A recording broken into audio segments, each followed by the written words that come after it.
Russia is invading Ukraine. Today we speak with two prominent experts about the conflict's implications for Taiwan. An award-winning documentary about Hong Kong's fight for democracy is premiering in Taipei. We'll bring you details about that. Then RTI correspondent Harrison Kay will tell you about the Pingxi Sky Lantern Festival and how one enterprising woman wants to make it more eco-friendly. Then in Hashtag Taiwan, we're going to take a look at the latest album from Taiwan's Cathay United Bank. This is Taiwan Insider.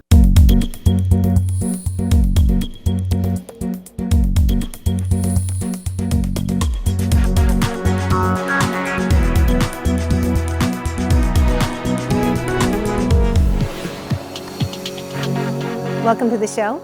All eyes are on Ukraine right now after Russian President Vladimir Putin launched a military operation this morning.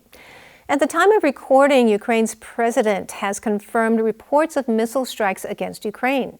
In Taiwan, some here have compared the Ukraine crisis to the threat Taiwan faces from China. Dan Blumenthal is the author of The China Nightmare, The Grand Ambitions of a Decaying State. He recently wrote in Foreign Policy that Beijing could use Russia's tactics on Ukraine against Taiwan. Blumenthal is a senior fellow at the American Enterprise Institute, a prominent Washington think tank, and a former senior director of China, Taiwan, and Mongolia at the U.S. Department of Defense. I asked him what the mood is in Washington, D.C. right now. One big country would just go in and attack and invade and occupy another country, but it's happened. And so we're truly in a new era. How do you think this will end? Unfortunately, I think it'll end with Russia occupying Ukraine and the U.S. having to reinforce containing that threat on the eastern flank to Poland and elsewhere. You recently wrote an article about how Beijing could learn from Russia's playbook in terms of Ukraine. Can you tell us how you think the Ukraine crisis could affect Taiwan? Yes, I think China has options to threaten mass uses of force and to coerce Taiwan, but more importantly, to intimidate the United States into thinking that defending Taiwan would cause a very big and protracted war. And in so doing, they would try to make political demands of Washington to put pressure on Taipei to accept China's policy on Taiwan. I think China is watching very carefully to see how the United States and NATO respond to this aggression. So how do you think the U.S. needs to respond to what's happening in Ukraine in order to deter China from becoming more aggressive towards Taiwan?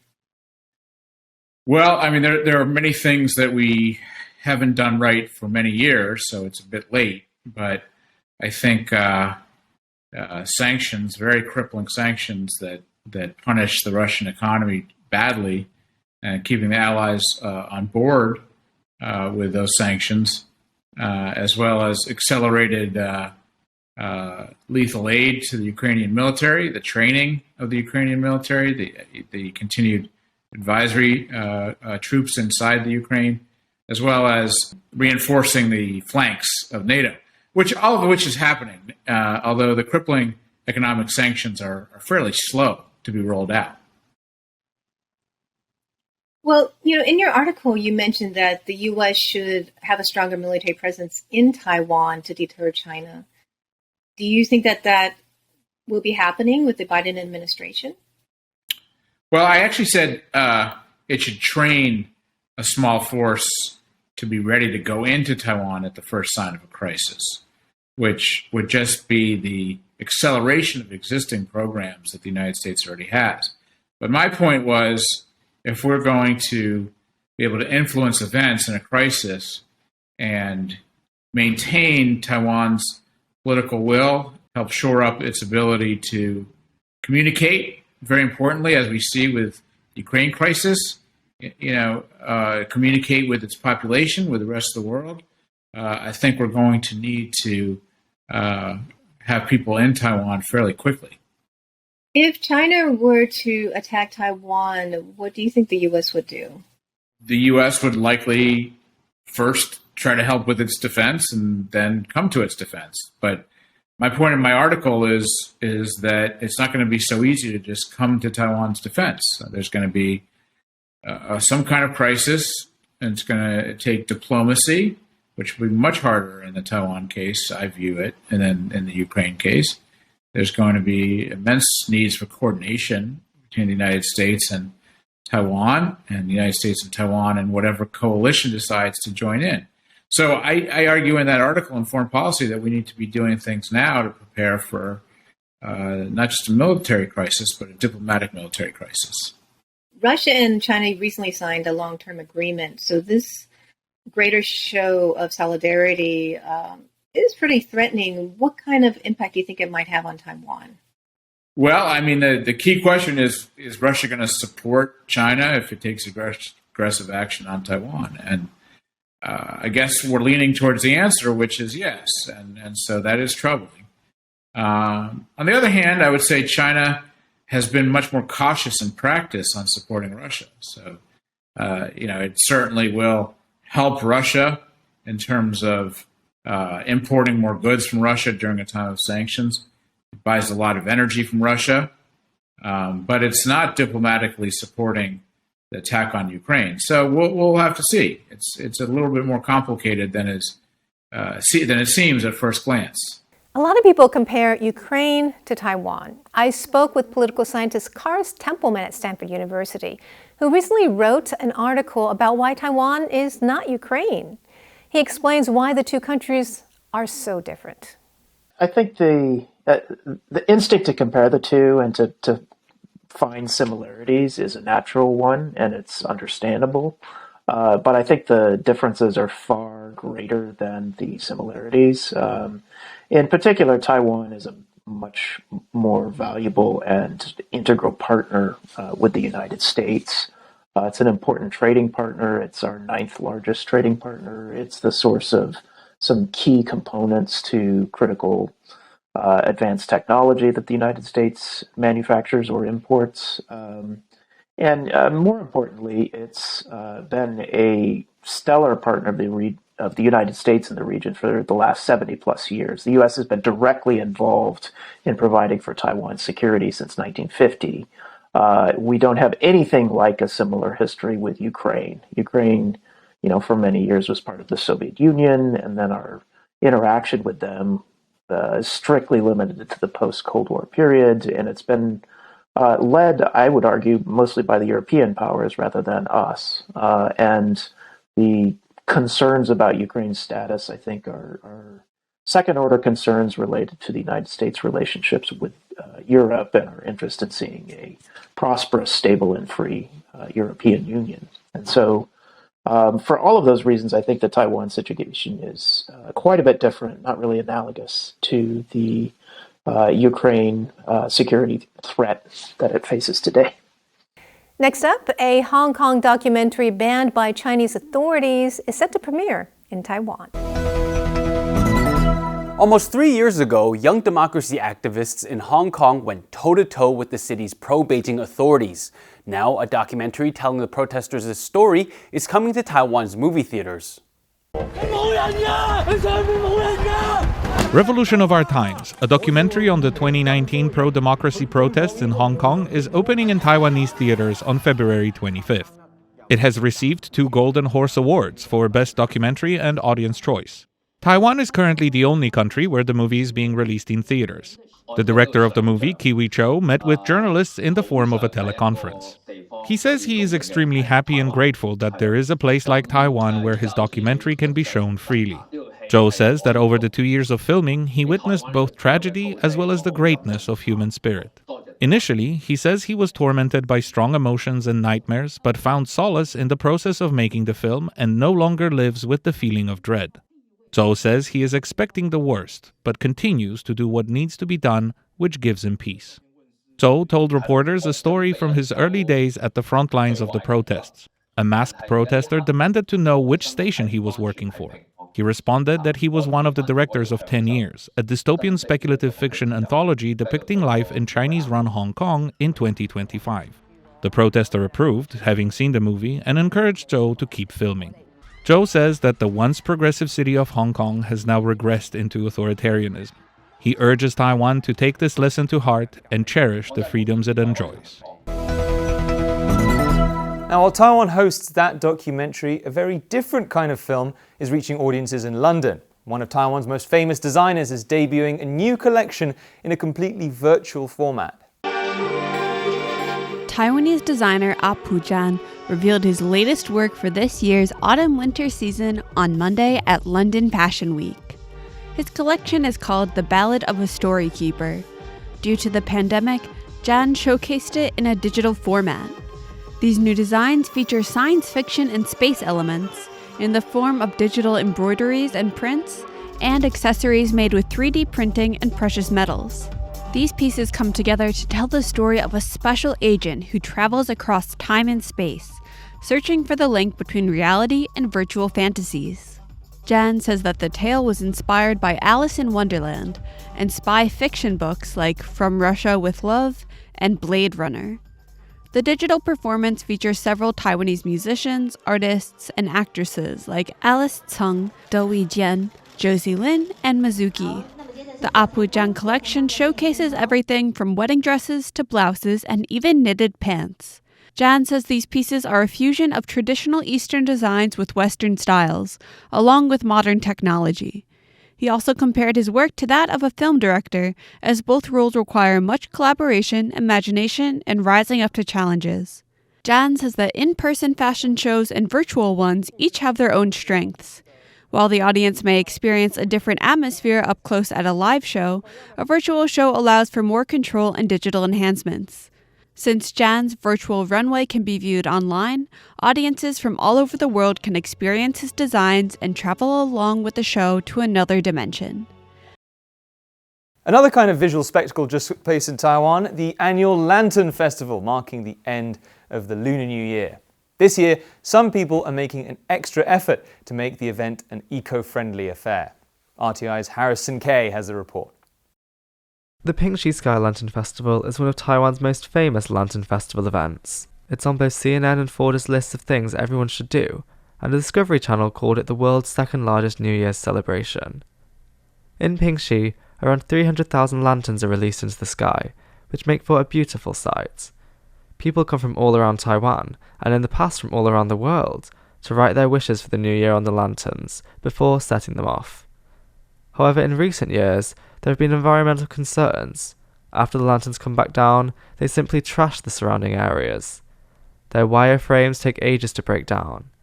The residual dyes and heavy metals damage animals, and a lot of plastic waste is generated from the lanterns. Some solutions have been proposed to stop this. Some are trying to push for more eco-friendly lanterns to reduce waste. Entrepreneur Xiao Aiting designed a prototype for a sky lantern made entirely of paper that burns out in the sky at a certain altitude rather than falling and littering the area. In 2016, she crowdfunded online and raised 1.6 million new Taiwanese dollars, or around $50,000. But at this year's Pingxi Lantern Festival, lanterns with wire and plastic were still very much the norm. So now that the sky lanterns have flown into the air, it's time to pick them up. The government is running a recycling centre where you can get 7 new Taiwanese dollars for bringing the remains of a lantern frame. Many volunteers come from all around the world and help pick the lanterns up. But there's always need for more volunteers. Next up, people always say that money talks, but can it sing? Leslie finds out in #Taiwan. Banks. You know those places where you keep your money at so that they can loan it out to other people and then they can make money on the interest? I mean, banks are pretty nifty. You can buy currencies from other countries there, rent a safety deposit box for your valuables, and just other general money stuff. Of the many things that people expect of banks, though, I don't think music production is one of them. But that all changed in late January when Taiwan's Cathay United Bank dropped an album on its YouTube page seemingly out of nowhere. The album made its way onto Spotify in mid-February, and that's why we're talking about it now. It's a 7-song playlist with around 51 minutes of music. And when I say music, Alright, well technically there is some music on there. The first 5 tracks on the album are 10-minute tracks named after various global currencies. You have the US dollar, the new Taiwan dollar, the euro, the Japanese yen, and the Chinese renminbi. In Chinese, the songs are named The Sound of Wherever Currency. The last 2 tracks are 30-some-odd second snippets of someone hand-counting money and the sound of money going through a cash-counting machine. As far as what the 10-minute tracks sound like, well, they feature the sounds of money being counted against a track of music. And if you're worried that you don't know what kind of currency is being counted, well, you don't have to worry because Cathay United Bank thought of that. The music they play with every track corresponds to the currency that track features. For example, USD features the sound of counting money against a jazz track, Euro features the sound of counting money against a classical music track, Japanese yen features the sound of counting money, flowing water, and traditional Japanese music, and Chinese renminbi features the sound of counting money and a track that sounds like traditional Chinese music. I think you get the idea. And if you're like me and you asked, why? Well, Cathay United Bank's YouTube playlist says something along the lines of, if you like money, then you should hear the sounds of money. If you need money, then listen to the sound of money to attract money. If you're bored, listen to the sound of money and money will come to you. Let money permeate every part of your life and you'll be happy every day. Seeing how Cathay United first released this album in the lead up to the Lunar New Year, a holiday that places emphasis on fortune, I'm gonna say that this was just a gimmick to get people into the holiday spirit. Later on, Cathay United said that the album was meant to be a form of ASMR. ASMR, if you didn't know, are supposed to be sounds that evoke pleasant feelings in their listeners. And that's all I'm gonna say about ASMR. In my humble opinion though, this isn't really a collection of bangers. That is, unless you really like the sound of money. If that's the case, then this is your jam.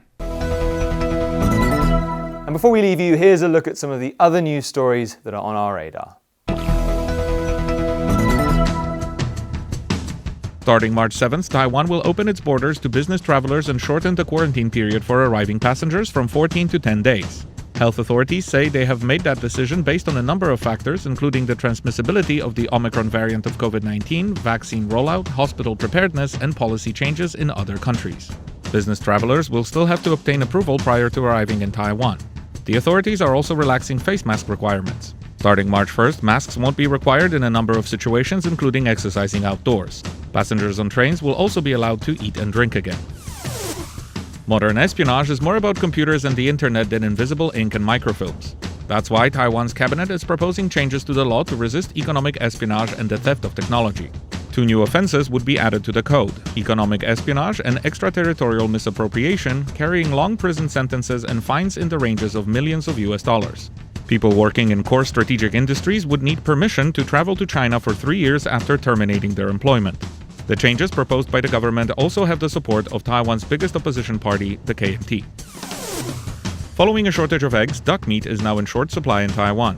Restaurants serving duck across Taiwan are forced to increase prices of dishes.